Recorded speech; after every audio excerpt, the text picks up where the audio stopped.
अस्सलाम वालेकुम रहमतुल्लाहि व बरकातुहू। नाज़रीन करام, बाबर आज़म साहब काफ़ी ज़्यादा इमोशनल हैं। बाबर आज़म साहब के बारे में अब ये भी खबरें गर्दिश करना शुरू हो चुकी हैं कि जल्द से उनसे कप्तानी छीन ली जाएगी। यानी कि बाबर आज़म साहब आपको बहुत जल्द एज अ कैप्टन नहीं देखने को मिलेंगे, बल्कि एज अ बैट्समैन ही आपको देखने को मिलेंगे।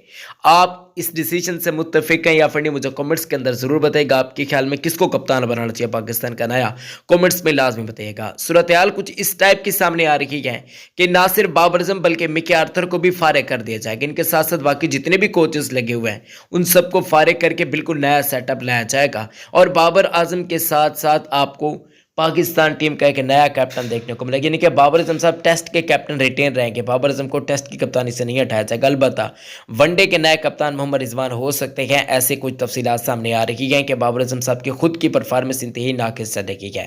जबकि पैट कमिंस की बातचीत करते हैं जो कि बहुत अच्छे कप्तान बनते जा रही हैं दिन ब दिन।